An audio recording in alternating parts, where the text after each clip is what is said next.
सूर्यकोटि समप्रभा निर्विघ्नं कुरु मे देव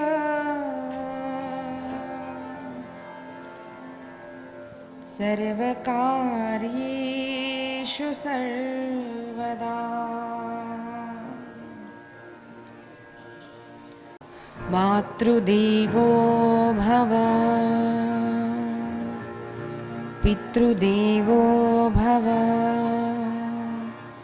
आचार्यदेवो भव अतिथिदेवो भव परस्परदेवो भव। भगवान का नाम स्मरण करते हैं।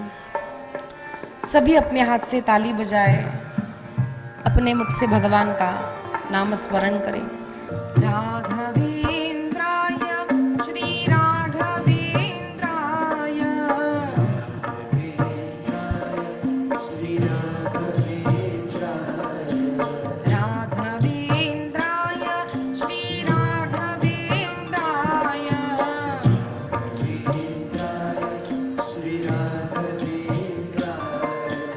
ओम नमो भगवते श्री राघवेंद्राय ओम नमो भगवते श्री राघवेंद्राय।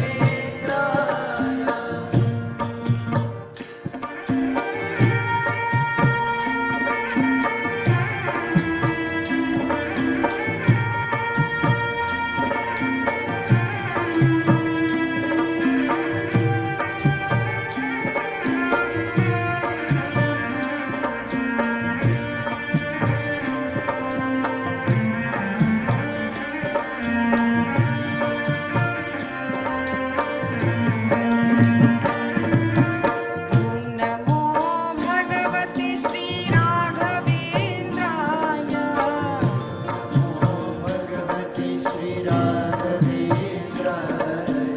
ओम नमो भगवते श्री राघवेंद्राय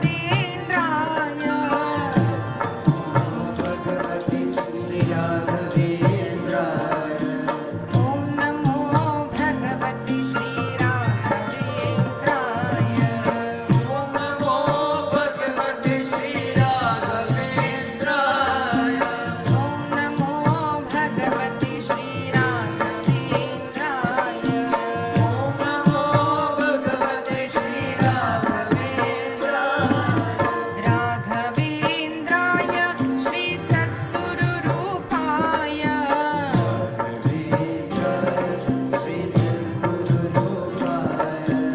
राघवेंद्राय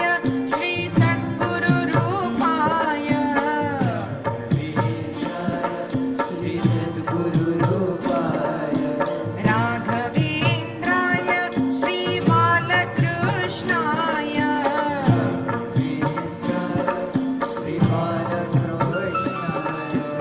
ओम नमो भगवते श्री राघवेंद्राय ओम नमो भगवते श्री राघवेंद्राय ओम नमो भगवते श्री राघवेंद्राय ओम नमो भगवते श्री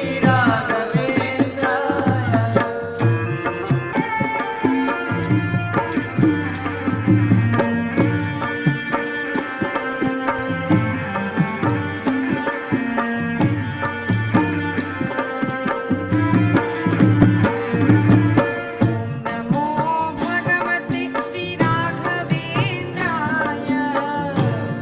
नमो भगवते श्री राघवेंद्राय ओम नमो भगवते श्री हनुमन्ताय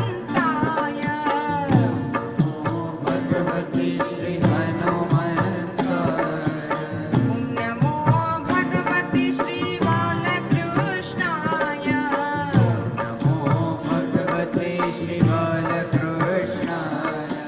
ओम नमो भगवते श्री राघवेंद्राय ओम नमो भगवते श्री राघवेंद्राय ओम नमो भगवते श्री राघवेंद्राय ओम नमो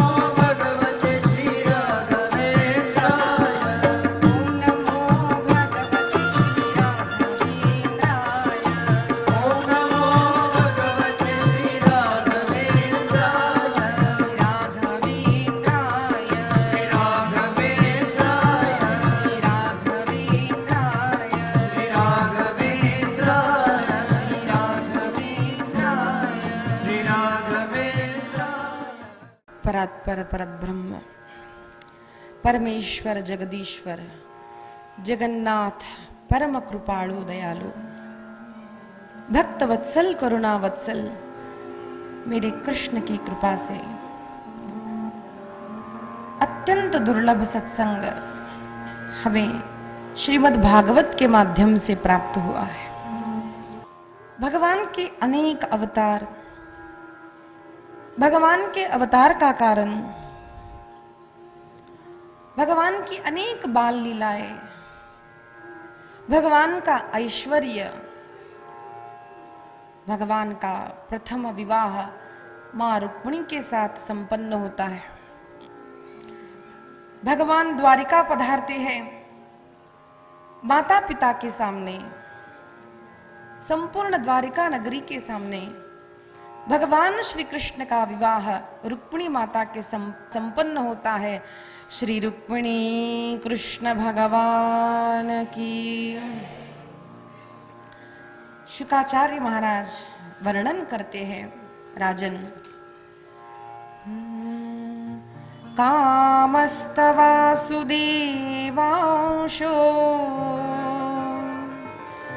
दग्धः प्रागरुद्रमन्युना देहोपपत्तये भूयस्तमेव प्रत्यपद्यतो स एव जातो वैदर्भ्यां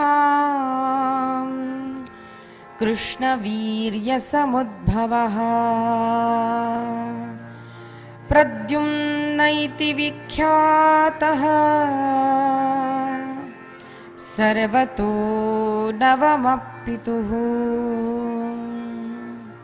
शुकाचार्य महाराज वर्णन करते हैं, राजन भगवान का विवाह संपन्न होता है। प्रथम वर्ष भगवान को प्रथम पुत्र की प्राप्ति होती है। छोटा सा पुत्र है मां रुक्मिणी के साथ, और सूतिका गृह से शंबरासुर नामक असुर छोटे बालक का अपहरण करता है। उसे पता चला है कि मेरी मृत्यु इस बालक से होगी। अपने मृत्यु का जो कारण है उस प्रद्युम्न को, जो काम का अवतार है, उसे मारने के लिए वह ले जाता है। भागवत में जो अनेक कथाएं हैं, कई बार वे केवल संकेत मात्र में कही गई है। अब ये कहां कहा, क्यों कहा, शंबरासुर कौन था, प्रद्युम्न कौन है, प्रद्युम्न की कथा विस्तार से, काम की कथा, रति ने, काम ने जब भगवान महादेव के समाधि को भग्न करने का प्रयास किया तो भगवान मोहित हुए नहीं हैं, भगवान क्रोधित हुए नहीं हैं। वे भगवान है। ऐसे शिवजी ने अपराध करने वाले देवता को दंडित किया है। अगर काम क्रोध भगवान को भी मोहित करे, प्रभावित करे, तो वो भगवान कैसे? इसलिए भगवान महादेव को क्रोध नहीं आया था, ना ही काम के वश हुए थे,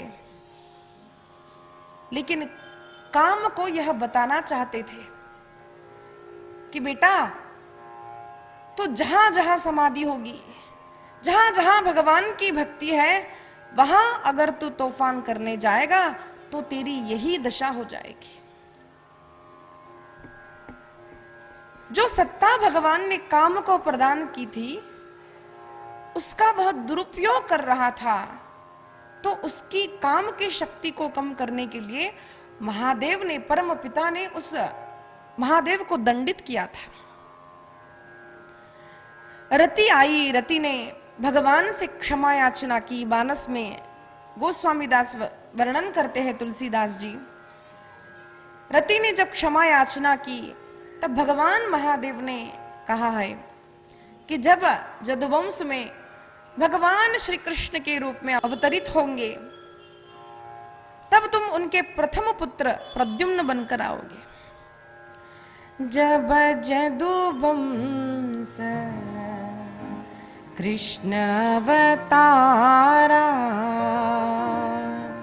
जब जदुवंश कृष्ण अवतारा, हुई हरण महामही भारा, हुई हरण महामही भारा, कृष्ण तनय होई ही पति तोरा, कृष्ण तनय होई ही पति तोरा, बचनु अन्यथा होई न मोरा, बचनु अन्यथा होई न मोरा, जब जदुवंश कृष्ण अवतारा।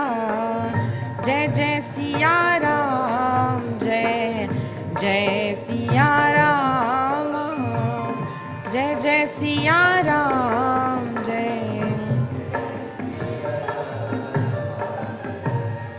जब जदुवंश कृष्ण अवतारा, भगवान ने कहा वचन अन्यथा नहीं होगा। रति, तुम्हारा पति पुनः भगवान का पुत्र होकर जन्मेगा, तुम चिंता करो नहीं। तो वही काम आज प्रद्युम्न के रूप में भगवान के पुत्र होकर आए हैं। शंबरासुर को पता चला है कि यह मेरी मृत्यु का कारण होगा। ये सारी कथाएं पुराण में है, विस्तृत कथाएं। तो ऐसा वर्णन करते हैं संत कि भागवत को भी ठीक से समझना हो तो वेदांत को भी पढ़ना पड़ेगा, अनेक पुराणों को पढ़ना पड़ेगा। पुराणों में अनेक कथाएं हैं, जैसे कि कालिय नाग यमुना हृदय में क्यों रहता था, इसकी विस्तृत कथा महाभारत के आरंभ में आती है। कद्रु विनिता, सर्पों की माता, गरुड़ों की माता, दोनों में ये सारी कथा महाभारत में आती है। अस्तु, जब प्रद्युम्न को शंबरासुर ले गया, उसे समुद्र में डाल दिया ताकि वह प्राण छोड़ दे, लेकिन जिसका रक्षण भगवान करना चाहते हैं उसे कोई नहीं मार सकता। शंबरासुर को समुद्र में डाला, लेकिन भगवान की कृपा से वह एक बड़ी मछली ने उस पुत्र को निगल लिया। उस बड़े मत्स्य को जब एक मछुआरे ने पकड़ा तो वह मत्स्य वह शंबरासुर के घर में ही लाकर देता है। हमारे यहाँ प्रथा है कि भाई अपना काम हो तो बड़े बड़े मंत्रियों को, बड़े लोगों को कुछ उपहार हम देते हैं। तो प्रजा भी राजा को उपहार देती थी। प्रजा का एक व्यक्ति आता है, इतनी बड़ी मछली आज पकड़ी है, तो शंबरासुर को प्रसन्न करने के लिए उसे वह भेंट प्रदान करता है। शंबरासुर ने कहा इसे पकाओ। तो जब उसे काटा गया, उस मछली में छोटा सा शिशु निकला है जिसका संगोपन रति ने किया है। वहां पर रति थी जिसने इस छोटे से बालक को बड़ा किया है। यथा समय जब वह बड़ा हुआ तो रति ने सब वृत्तांत प्रद्युम्न को बताया। भगवान, आप मेरे पति हैं। और प्रद्युम्न ने शंबरासुर का वध किया है और रति को लेकर वे भगवान कृष्ण के यहाँ द्वारिका आए। देखिए, हमें लग सकता है कि जिसने बड़ा किया उसको मां बाने बिना ये विवाह कैसे कर लिया, है ना। तो हमारे धरती पर जो मनुष्य की आयु है, हमारा जन्म होता है, फिर थोड़े बड़े होते हैं, तो मनुष्य की आयु केवल 100 वर्ष की है। देवताओं की आयु 100 वर्ष की नहीं है, हजारों वर्षों की उनकी आयु होती है। और देवता के शरीर हमसे भिन्न होते हैं। प्रद्युम्न देव है, प्रद्युम्न मनुष्य नहीं है। और भगवान का अवतार था, कारण जन्म था। मैत्री भाव अपने तरुण बच्चों से रखे तो वो सख्य भाव है, that is called as friendship. तो अपने पिता के साथ भी बच्चों की एक फ्रेंडशिप होती है, माता के साथ भी तरुण बच्चों से माता पिता को फ्रेंडशिप करनी चाहिए। जो छोटे होते हैं, पंचवर्षेत ताड़येत, 5 वर्ष तक लाड़ करो, पांच वर्षों का जब पुत्र हो जाए, कन्या हो जाए, तो उसे थोड़ा क्रोध करना चाहिए, दंडित, बेटा ये गलत है, ये सही है, ऐसा मत करो, थोड़ा गुस्सा करो। अब वो बच्चा जब तरुण हो जाता है तब भी उस पर शासन नहीं करना चाहिए, उससे मैत्री करनी चाहिए, उसके मित्र बनो। ये हमारे सनातन धर्म की शैली है कि बच्चों की जब आयु बदलती है, माता पिता को उनसे वर्तन करने का अलग अलग ढंग हमारे शास्त्रों ने बताया है। सदैव मैं मां हूं, मेरी बात सुनो, मैं पिता हूं, ये शासन ठीक नहीं है, ठीक नहीं है। अगर आप करते होंगे तो सावधान हो जाओ। बच्चे जब बड़े हो जाते तो उनकी भी कुछ अपनी स्वतंत्र बातें होती, इच्छाएं होती है, तो जब हम उनके मित्र बनते हैं तो बच्चे हमें सब बोल देते हैं। नहीं तो आप देखिए, जिस जिस घर में माँ बच्चे तरुण होने के बाद भी, प्रौढ़ होने के बाद भी, अगर माता पिता को लगता है अहंकार, अरे मैं माँ हूं, मेरी बात नहीं सुनोगे, मैं पिता हूं, मेरी, ये जिस घर में होता है ना, तो बच्चों को जब अपने घर से बाहर कुछ प्रॉब्लम होती है, कुछ भी प्रॉब्लम होती है, तो बच्चे they don't feel comfortable to share with parents. वो माँ पिता को आकर नहीं कहेंगे, वो फिर अपने मित्र चयन करते हैं, अच्छी सखी, कोई मित्र, इनको देखते हैं। क्यों? अपने को समझने वाला होना चाहिए। तो मुझे तो लगता है अपने को सबसे अच्छे समझने वाले अगर हमारे माता पिता ही फ्रेंड्स बन जाए तो फिर हमें बाहर बहुत फ्रेंड्स होने की आवश्यकता नहीं है। क्योंकि देखिए, फ्रेंड्स कभी कभार अच्छे भी मिल सकते हैं, बुरे भी मिल सकते हैं। तो बुरे मिले, जैसे हर बच्चे के अलग अलग संस्कार होते हैं, तो बेचारी कोई लड़की कोई लड़का टेंशन में आ गया तो गलत फ्रेंड मिल गया, तो वो गलत संगति में जा सकता है। एक तारुण्य काल ऐसा है जहां संभालना बहुत आवश्यक है। कोई भी गलत काम कर सकते हैं, स्ट्रेस में, डिप्रेशन में जल्दी जाते हैं, पीयर प्रेशर होता है, ये सारी हार्मोनल चेंजेस बच्चों को टीनेज में आती है। 12, 13, 14 ये जो साल है बच्चों के, 21, 22, 23 ये वर्ष, ये जो साल होता है, उसको बच्चों को बहुत संभाले। क्या संभालना है? उनके मन को संभालना है। उनके मित्र बनो, ये हमारे शास्त्र कहते हैं। मित्र बनेंगे तो वो हमसे सब बोल देंगे कि पिताजी ऐसी बात है, माँ ऐसी बात है। हर बार कडक राहणं ठीक नाही, मैत्री करा, थोड़ा अपना ईगो बाजूला ठेवा, मैं बड़ी, ये थोड़ा बाजू में रखो। और आप देखिए, ऐसा जिसके साथ होता है ना, तो बच्चे खुलकर ऐसे बड़े होने लगते हैं, खुलकर, है ना, ब्लॉसम। एक फूल को अगर अच्छा खिलना है, ऐसे पूरा खिलना है, तो उसको आसपास है ना फ्री होना चाहिए पूरा। अगर ऐसे झाड़ों के बीच फूल आ गया तो ये ऐसे ऐसे हो जाएगा। बस उसको खिलने के लिए पूरा स्वातंत्र दो। देखिए, दो शब्द हमारे शास्त्रों में आते हैं, स्वातंत्रता और स्वैराचार। न स्त्रीणाम स्वातंत्रम अर्हति, ये जो शास्त्रों ने कहा है, यहां पर लक्ष्यार्थ है, लेना चाहिए आपको। लक्ष्य क्या है? कि स्त्री को स्वैराचार नहीं करना चाहिए। स्वैराचार और यहां पर स्वातंत्र, एक ही शब्द के अलग अलग अर्थ होते हैं। अपने बच्चों को थोड़ा स्वातंत्र दो। आपको क्या पसंद है? कल एक माताजी मेरे पास आई थी, उन्होंने कहा, दीदी हमारी बेटी है ना ठीक से पढ़ती नहीं है। तो मैंने कहा कोई बात नहीं, हर बच्चा पढ़ाई में ही बड़ा हो जाए, हर बच्चा आईएएस ही बने। अगर ऐसा होता तो हमारे ये भाई लोग इतने अच्छे संगीतकार नहीं बनते। उनकी क्या, देखिए अभी इनकी डिग्री आप पूछोगे कि भैया आपने कितनी पढ़ाई की, आप बीकॉम किया है, एमबीए किया है, कौन से, आवश्यक नहीं है। जो करते हैं एकदम बढ़िया, सुरीला गाते हैं, मेहनत करते हैं।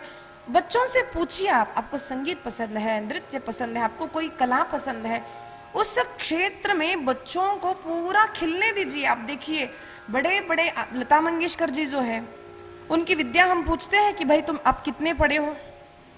दूसरी बात, मैं अपने अनुभव से बोलती हूँ, हम अपनी पढ़ाई को बहुत ज्यादा सीरियस ले लेते हैं, बहुत ज्यादा।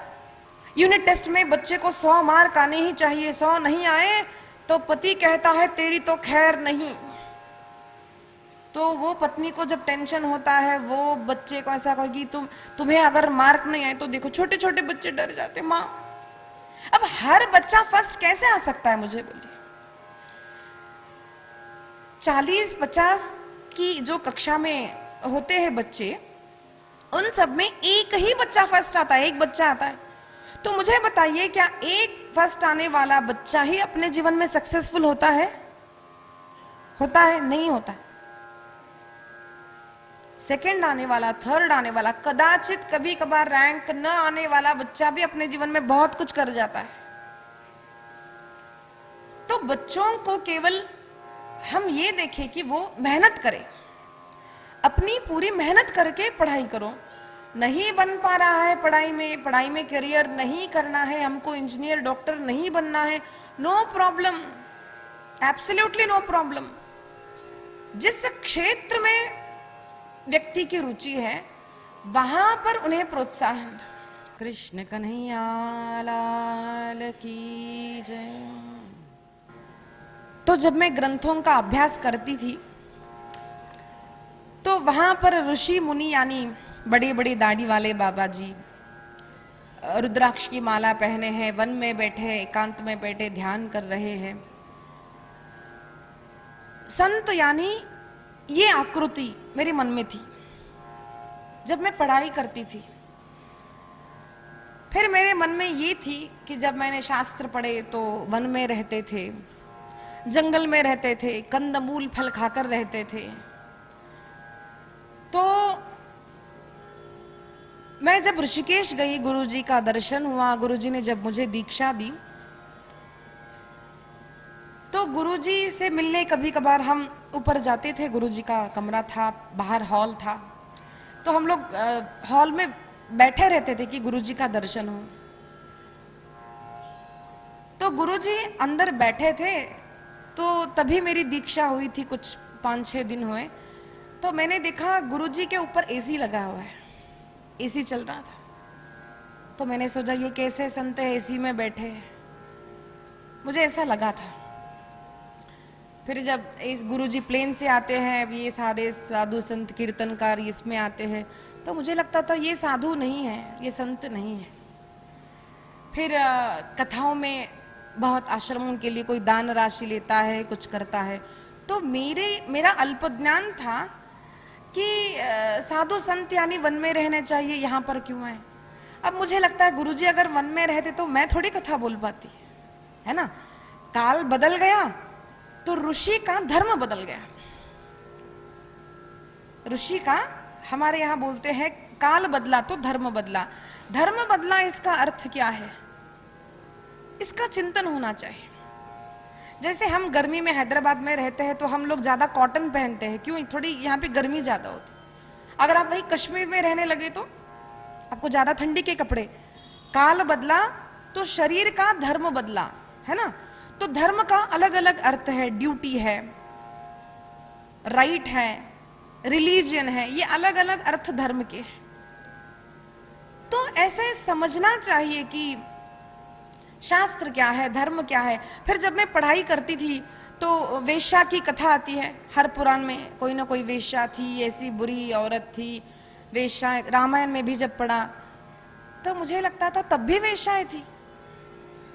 तो जब धीरे धीरे अध्ययन हुआ, चिंतन हुआ, तब समझ आया लोगों को क्या लगता है कि सत्ययुग यानी कभी पाप होता नहीं था। ऐसा नहीं है। सत्य, त्रेता, द्वापर और कली, ये 4 युग है। फिर कली के बाद फिर सत्ययुग आरंभ होगा। तो देखिए, जब सृष्टि का आरंभ हुआ, हमने श्रवण किया 24 तत्वों से सृष्टि की उत्पत्ति हुई। किन किन चीजों से? 24 तत्वों से। जैसे शीरा बनता है तो हम उसमें रवा डालते हैं, शक्कर डालते हैं, दूध भी डालते हैं, ड्राई फ्रूट्स भी हम लोग डालते हैं, केसर मिश्री भी हम डालते हैं। तो शीरा बना यानी शक्कर है ना। तो वैसे ही सृष्टि बनी, सृष्टि हुई, वो सत्ययुग की हो, त्रेता की हो, कली की, जो भी हो। उन 24 तत्वों में सत्य, रज और तम थे। सत्वगुण, रजोगुण, तमोगुण तब भी था। इसीलिए तब भी असुर है ना, हमने सुना असुर कौन होते हैं, तब भी असुर थे। हमारी साधारण भाषा में हम कहे तो बुरे लोग, डॉन, गुंडे जिनको हम कहे तो वो तब भी थे, चोर थे तभी। इसलिए हम कहे तो रावण चोर ही था, जो सीता माता का अनेक लड़कियों का अपहरण करता। नरकासुर चोर ही था। तो तब भी असुर थे, आज भी असुर है। बस बात ये होती है कि कली में तमोगुण प्रधान ज्यादा है, अधिक चोरियां, अधिक बुरे लोग हैं, लेकिन आज भी अच्छे लोग हैं। लोग बोलते कि बस ये कली है, किसी का विश्वास नहीं, ऐसा नहीं है। मैं तो कहती हूँ कली में जितने संत हैं, कली में जितना नाम का प्रचार है, मुरारी बापूजी कहते हैं कि ये कलयुग नहीं है, ये तो कथा युग है। कथा पूर्व में होती थी बहुत, अब जितनी कथाएं होती हैं, जितना नाम संकीर्तन है, जितने संत हैं, वो पूर्व में नहीं थे, अधिक हो गए। क्यों? You need more dose, more dosage चाहिए। ज्यादा बुरे लोग हो गए तो भगवान ने डोसेज बढ़ा दिया। तो ये इसको इसलिए शास्त्रों को केवल कथाएं सुनना नहीं है। मैं प्रयत्न करती हूँ कि हम जो कथाएं सुने उसका हमें भाव समझ आए। भाव ही नहीं, मेरे जीवन में इस कथा से मैं क्या सीखूं, अपने अपने जीवन में हम इन कथाओं से क्या सीखे, कैसे परिवर्तन लाए। ये अगर हमें समझ आया तो समझना कि हम समझ रहे हैं भागवत को, हम कथाओं को हम समझ रहे हैं। तो ये चिंतन होना चाहिए। इसलिए केवल श्रवण काफी नहीं है, श्रवण के बाद चिंतन हो, फिर प्रश्न पूछिए, तभी आपको उत्तर मिलेंगे। तो शुकाचार्य जी महाराज, तो यहां पर जो प्रद्युम्न और रति का विवाह हुआ वो देवता है, उनका और हमारा समानता नहीं है। तो मैं कह रही थी द्रौपदी जी के विषय में। द्रौपदी जी के विषय में जो हम बोलते हैं, द्रौपदी जी यज्ञ संभूता है। यज्ञ में से जो कन्या प्रकट हुई अग्नि में से, ऐसी कन्या द्रौपदी है। हम कैसे पैदा हुए? माता पिता के मन में जब काम आया तब हम जैसे साधारण जीवों का जन्म हुआ है, हमारा जन्म हुआ है। वो तरुणी प्रकट हुई है अग्नि में से। थोड़ा भेद समझिए आप। सख्य अपने भाई के साथ था, कृष्ण को भाई मानती थी, भाई थे वो द्रौपदी जी के, लेकिन ऐसे भाई बहन थे जिसमें सख्य भाव प्रधान था। जैसे धर्मराज है, भीम है, अर्जुन है, नकुल है, सहदेव है। Most close friends were Arjun and Krishna. उनमें मैत्री अधिक थी। तो उसी प्रकार से भगवान कृष्ण की मैत्री द्रौपदी से थी, बहन से फ्रेंडशिप थी। इसको हम समझे। फिर अगर उसमें कुछ लिखा कि 5 पतियों के साथ उनकी सुहागरात, तो वो उसको ज्यादा व्यूज मिलते हैं, है ना। ऐसे लोग हम सुनना पसंद करते हैं। तो लाइक्स मिले वीडियो पर, हमें उस वीडियो से पैसे मिले, इसके लिए कुछ भी हेडिंग लगा देते हैं। और हम अश्रद्धा के कारण, पूरा ज्ञान न होने के कारण ऐसे वीडियो को कहीं कहीं सत्य समझ बैठते हैं। तो द्रौपदी जी को पूरी विस्तृत कथा महाभारत में आई है कि कैसे उन्होंने तपश्चर्या की थी, क्यों महादेव जी ने उन्हें 5 पतियों का वरदान दिया। 5 पति कौन थे? एक ही इंद्र ने 5 स्वरूप धारण किए थे। जैसे हमने रास में देखा, भगवान पिता रात्रि एक कृष्ण, जितने गोपी उतने कृष्ण हुए हैं। ये देवता, ये भगवान, ये जो है हम मनुष्यों से भिन्न है। भगवान का धर्म अलग है, मानव देवताओं का धर्म अलग, मनुष्यों का धर्म अलग है। द्रौपदी ने किया, हम करें तो क्या गलत है? ऐसा नहीं है। द्रौपदी यज्ञ संभूता है। अगर आप भी यज्ञ से प्रकट हुए हो, आप अपने और अग्नि लगा लो ना, लगा लो, अग्नि में से प्रकट हो जाओ। या फिर अग्नि प्रकट होके बोलो कि मुझे तो कुछ हुआ नहीं, तो मैं आपको परमिशन देती हूं, आप भी 5 पति के साथ रह सकते हो। भगवान, ये एक शब्द काफी है ये लीला समझने के लिए। इसीलिए संत कहते हैं भगवान कृष्ण की लीला का आरंभ विषपान से हुआ है। विषपान कर लो अगर जीवित रह जाओ तो फिर भगवान की सारी लीलाओं का अनुकरण भले ही करना, कोई बात नहीं। तो द्रौपदी जी यज्ञ संभूता है, उनका जीवन हमारा जीवन समान नहीं है। महान सतियों में से प्रथम नाम सीता द्रौपदी इनका आता है। ऐसे द्रौपदी जी में कुभाव रखोगे तो देखिए, आप सोचिए। तो प्रद्युम्न और रति आए, दोनों का विवाह संपन्न हुआ। भगवान श्री कृष्ण का प्रथम विवाह हुआ था रुक्मिणी जी के साथ। उसके पश्चात एक बार एक घटना घटी। द्वारका में सत्राजित नामक राजा अपने गले में एक सुंदर मणि धारण करके सभा में आया। तो भगवान ने उनसे कहा, सत्राजित जी ये मणि तो बड़ा सुंदर है। उसे पहनते ही वे साक्षात सूर्य नारायण दिखते थे, इतना तेज था। तो उन्होंने बताया कि सूर्य नारायण की कृपा से मुझे यह प्राप्त हुआ है। जो भी इसकी पूजा करता है इससे अनेक भार सोना मुझे हर दिन प्राप्त होता है, और ये मणि जहां होता है वहां कोई भी रोग नहीं आता है। सूर्य नारायण की कृपा, जो सूर्य नारायण की उपासना करता है, सूर्य नमस्कार करता है, प्रातःकाल अर्घ्य ध्यान देता है सूर्य नारायण को, वो निरोगी रहता है, हमारे शास्त्रकार कहते हैं। तो सूर्य नारायण की कृपा से यह प्राप्त हुआ है। तो भगवान ने कहा, राजन सत्राजित जी महाराज ये केवल आपके पास रहेगा तो ठीक नहीं है। मुझे लगता है अगर आप इसे राज्य में प्रदान करते, उग्रसेन महाराज को अगर आप दे दे तो सारी प्रजा निरोगी हो जाएगी। भले आप सोना ले लो, प्रजा सुखी होगी, आप उग्रसेन महाराज को दे दे। तो सत्राजित ने मना किया। ठीक है, हम कभी कभार किसी को कुछ सलाह दे देते हैं, नहीं सुनते, कोई बात नहीं, भगवान ने छोड़ दिया। लेकिन बात वहां तक रुकी नहीं। प्रसेन सत्राजित का भाई वह मणि धारण करके जब आखेट के लिए गया तो यहां पर यह बात सत्राजित को पता नहीं थी। वहां पर प्रसेन मारा गया और यहां पर सत्राजित ने देखा कि मणि दिखती नहीं है। तो सत्राजित ने सारे गांव में बात फैला दी कि भगवान कृष्ण ने ये मणि चोरी कर लिया है। बचपन से ही चोर था, अब देखो मुझसे मणि पूछा, मैंने दिया नहीं तो पक्का इसी ने चोरी की है। कुछ जानता नहीं, कोई आधार नहीं, बस बात फैला दी। अब लोगों को क्या है, बस ये कानाफूसी करना ये अच्छा लगता है। किसी के बारे में थोड़ा बुरा कहा, देखो उनके घर में ना ऐसा है, तो अच्छा उनको इतनी रुचि आती है ना, कथा से भी ज्यादा इंटरेस्ट आता है ऐसी बातों। तो झट से कहेंगे अच्छा ऐसा है। अब वो बात सच है, उसका बेस क्या है, किसने हमसे कहा। एक झूठ व्यक्ति, एक ईर्ष्या वाला व्यक्ति अगर हमसे आके कहे तो हमको सोचना चाहिए, और भले सत्य हो उसको फैलाने से हमारा क्या फायदा, ये हमको सोचना। पहली बात तो ये है, अगर बात सच्ची है कि भाई कोई किसी ने कुछ बुरा काम किया, मुझे एक बात बताइए, उसका चिंतन करने से, उसका बार बार उच्चारण करने से, बात फैलाने से हमारा कुछ अच्छा होता है क्या?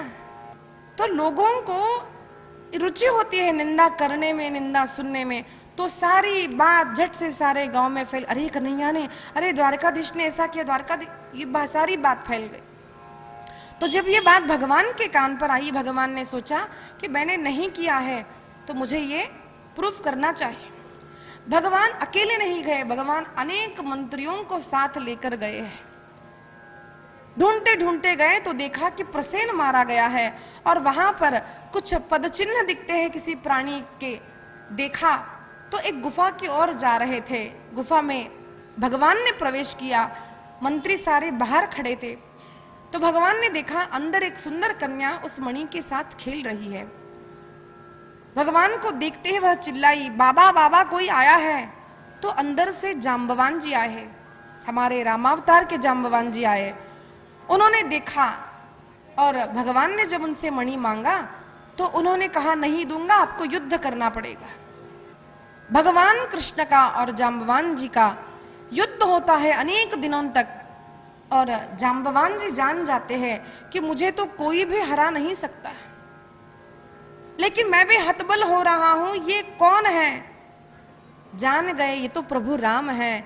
और भगवान श्री कृष्ण को प्रणाम किया, कहा प्रभु मैं तो साधारण जीव हूं, जाम्बवान जी ने कहा, प्रभु मैं तो नहीं पहचान पाया, आपने अपना परिचय क्यों नहीं दिया? तो भगवान ने कहा, जाम्बवान जी आपकी बहुत इच्छा थी कि मेरे साथ युद्ध करे, तो मैंने कहा था कि अभी रामावतार में नहीं, लेकिन कृष्णावतार में आपकी मैं इच्छा पूर्ण करूंगा। आपकी इच्छा पूर्ति के लिए मैंने आपसे युद्ध किया है। तो जाम्बवान जी ने मणि दे दिया, लेकिन भगवान से कहा, प्रभु आप मेरी कन्या का स्वीकार करें, आप इससे विवाह करें। भगवान ने कहा, भाई मेरा तो पहले ही विवाह हो चुका है। तो जाम्बवान जी ने कहा, महाराज एक क्षत्रिय के लिए अनेक विवाह करना योग्य है, आप कृपा कीजिए, मेरी बेटी का आप स्वीकार कीजिए। भगवान ने वहां विवाह नहीं किया, जाम्बवती जी को घर ले आए। और यहां पर क्या हुआ था, सारे मंत्रियों ने देखा, एक दिन हुआ, 2 दिन हुए, गुफा से जब भगवान बाहर नहीं निकले, भगवान कृष्ण की वार्ता लेकर अनेक मंत्री आ गए, तो भगवान ने नहीं आए, भगवान चिंतित हो गए सारे लोग। तो देवी भागवत में ये कथा विस्तृत आती है कि देवकी माता, वसुदेव जी और रुक्मिणी माता ने मिलकर माँ जगदम्बा का अनुष्ठान किया है, यज्ञ आरंभ किया था। अनेक दिनों का यह यज्ञ चला और आज यज्ञ समाप्ति का दिन था। आरती जैसे ही हो रही थी, सभी ने देखा भगवान कृष्ण वापस लौट आए हैं। भगवान कृष्ण ही नहीं लौट आए, उनके साथ और एक बढ़िया तोहफा भी लेकर आए। भगवान माँ की कृपा होती है तो छप्पर फाड़ के देती है माँ। कृष्ण ही नहीं आए और एक बहू को भी लेकर आए। तो जाम्बवती जी का स्वीकार किया है। भगवान का द्वितीय विवाह जाम्बवती माता और भगवान श्री कृष्ण के साथ होता है। देखिए, हमारे शास्त्रों में पूर्व में राजा अनेक विवाह करते थे और वो योग्य था। किसी भी स्त्री को अपना पति किसी और के साथ विवाह करे, ये अच्छा लगता नहीं है। किसी भी स्त्री को अच्छा ना लगता नहीं, किसी भी जाति की हो, किसी भी पंथ की हो, ये अच्छा लगता नहीं। लेकिन हमारे शास्त्रों में द्वितीय विवाह का वर्णन है। दूसरी मैं एक गुप्त बात आपसे कहती हूं कि डिवोर्स भी हमारे शास्त्रों में है। लेकिन इसका आधार बनाकर ये मत समझ लेना कि बस शादी हो गई, थोड़ा नहीं बना तो डिवोर्स, ये नहीं था। अगर स्त्री की पत्नी अगर कुलनाशी हो, चरित्रहीन हो, तो उसका त्याग पति कर सकता है। ये वर्णन हमारे शास्त्रों में आया है। झूठ मूठ नहीं, थोड़ी बात बनी, थोड़ी बात बिगड़ गई तो छोड़ देकर फिर कोर्ट में डिवोर्स मिलने के लिए वो चरित्रहीन है, ये ठीक नहीं है। देखिए, हमारे जो शास्त्र है, जो लॉ है, न्याय शास्त्र हमारा जो है, वो ये हमारे कॉन्स्टिट्यूशन का लॉ नहीं है जहां पर कदाचित आप पुलिस को धोखा दे दो, आप कोर्ट को धोखा दे सकते हो। लेकिन ये वो न्याय शास्त्र है जहां पर हमारी सत्ता, वहां पर सत्ता भगवान की है। जो मन की जानते हैं, बाहर की जानते हैं, सब जानते हैं। वो सत्ता अगर आप मानते हो तो अगर ऐसी स्त्री है, ऐसा पुरुष है, तो उसे छोड़ने की सम्मति हमारे वेदों ने दी है। लेकिन उसको प्रमाणित करने की आवश्यकता नहीं, वहां पर भगवान की सत्ता है। इसलिए भगवान से डरिए, धर्म से डरिए, पाप से डरिए। झूठ मूठ का इसको आधारित लेकर के ये डिवोर्स मत लीजिए। हमारे यहाँ पर द्वितीय विवाह का भी वर्णन आता है कि अगर संतति नहीं, पहले पति पत्नी की इच्छा है तो की जा सकती है, लेकिन उससे उसकी इच्छा के व्यतिरेक से। कई माता ऐसी होती है कि बहू को पुत्र नहीं हुआ तो बेटे से कहती है, बेटा इसको छोड़ दे, तू दूसरी बहू ला ले। अब मुझे बताइए, अगर ये कमी आपके पुत्र में ही हो तो, और आपकी बहू आपके बेटे को छोड़ चली जाए तो। मैंने ऐसे कितने सारे कपल्स देखे हैं, पति पत्नी, अगर संतति ना हो तो एक दूसरे को अपना ही पुत्र बच्ची मानकर प्रेम से, मैंने देखे हैं ऐसे लोग। मैं एक हमारे घर के पास रहते थे पति पत्नी, तो उनसे पूछा आपकी संतति, उन्होंने कहा नहीं, मेरी पत्नी ही मेरी बेटी है। प्रेम से रहते हैं दोनों। देखिए, संतति से ही परिवार पूरा होता है ऐसा नहीं है। अगर दोनों एक दूसरे से खुश है तो संतति नहीं होती, कोई बात नहीं। अगर पत्नी की इच्छा है, नहीं होनी चाहिए, मेरी पूरी सम्मति है, तो विवाह करे। पत्नी को दुखी करके, अपनी बहू को जो घर में दुखी करता है, जिस घर में बेटी रोती है, जिस घर में कन्याएं रोती हैं, वो घर कभी सुखी नहीं हो सकता, आप याद रखिए। और ये जो विवाह है, बहुत लोगों को लगता है कि हमारा बेटा है, उनकी बेटी है। ऐसा नहीं है। जितने एक पुत्र की आवश्यकता है, लड़के की आवश्यकता है, उतनी ही एक स्त्री की भी आवश्यकता है। इसीलिए देखिए, ब्रह्मा जी से जब सृष्टि उत्पन्न हुई, मनु और करदम, तो एक ही समय मनु और शतरूपा, एक ही समय स्त्री और पुरुष प्रकट हुए। क्यों? पहले पुरुष आया फिर स्त्री आई, ऐसा नहीं है। पुरुष का जितना सम्मान है, जितना अधिकार है, जितनी आवश्यकता है, उतनी ही पत्नी की भी है, उतनी ही स्त्री की भी है, उतनी बहू की भी है। लेकिन लोगों में धारणा कि भाई हम उसका पालन पोषण करते हैं, आपकी बेटी हमारे घर आएगी तो हमें खिलाना तो पड़ेगा ना। ये धारणा हमारे शास्त्रों की नहीं है। इस भाव से लोग बोलतात हुंडा जास्त द्या, आम्हाला तिला पोषण करावं लागेल। अरे घरात जर सूनच नसेल तर घराला घर पण नहीं लक्षात घ्या। और जो घर की सास है ना, वो भी कभी सास भी कभी बहू थी। जिस घर में बेटी का सम्मान अगर माता पिता नहीं करते, वो बहू का सम्मान क्या करेंगे? आप अगर घर की बेटी का अपमान करोगे और आप अगर सोचने लगो कि मुझे बहू का सम्मान मिले, देखना वहां पर नहीं मिलता है। जहां बेटी का सम्मान होगा, वहीं पर वही माता पिता अपने बहू का सम्मान करेंगे। घर में बेटी का भी महत्व है, बहू का भी महत्व है। बहुत लोग ऐसे, हमारी बेटी, हमारी बेटी, हमारी बहू, हमारी, ऐसा नहीं है। बहू का अपना स्थान है, बेटी का अपना स्थान है, सास का अपना स्थान है। इसलिए जब अपने घर में अगर संतति नहीं हो रही, तो अपने बहू से प्रेम करो कि कोई बात नहीं बेटा। तो धर्म कैसे हम समझेंगे? हाल ही की बात है, परली वैद्यनाथ के से मैंने सुनी थी कि वहां पर किसी कन्या का विवाह किसी और प्रांत में हुआ, तो उसको 1 साल का पुत्र था। अभी कोरोना काल में उसका पति मर गया, बेचारी बच्ची 21-22 साल की। तो बहू ने, सास ने बहू को घर से निकाल दिया बच्चे के साथ कि बहू के कारण मेरा बेटा मर गया, जा कल मुही तेरा मुंह नहीं देखना है। ये अभी हाल पिछले हफ्ते की घटना है। और आपको अभी भी लगता है कि हम मानव है? अरे लालत है, ऐसे जीवन पर लालत है। अपने घर की बहू को आप प्रेम नहीं कर सकते, दिखने वाले इस शरीर से आप प्रेम नहीं कर सकते, आप भगवान से कब प्रेम करेंगे? वो यूं ही नहीं मिलता, ऐसा नहीं भेटत देव, ऐसे नहीं मिलता है भगवान। मूर्ति में बाद में देखना, तिरुपति बालाजी पंढरपुर बाद में जाना, पहले घर में भगवान को देखो, घर के लोगों में भगवान को देखो।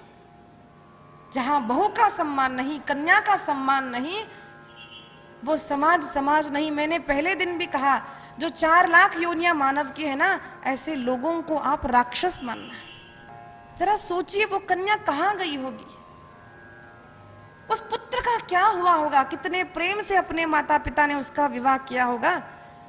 सास ने जो कोई मां बननी चाहिए उसको छोड़ दिया, क्या हुआ होगा, जरा सोचिए इसके विषय में। इसीलिए जब हम भागवत बोले, जब हम सुने शास्त्रों को, तो अंडरस्टैंड द लॉ। यहां पर मैं धर्म को बोलूंगी law, what to do, what not to do, क्या करे क्या ना करे, क्या करने से समाज सुखी होगा, क्या करने से हमारा परिवार सुखी होगा, धर्मशास्त्रों ने क्या कहा है, इसका चिंतन बहुत आवश्यक है। अनेक लोगों का, पुरुषों का धर्मांतरण किया गया, बेचारे जब बड़े धैर्य से वापस आए, उनका स्वीकार नहीं किया गया। ऐसे लोग दूसरे पंथ में चले गए। क्यों? We didn't accept them.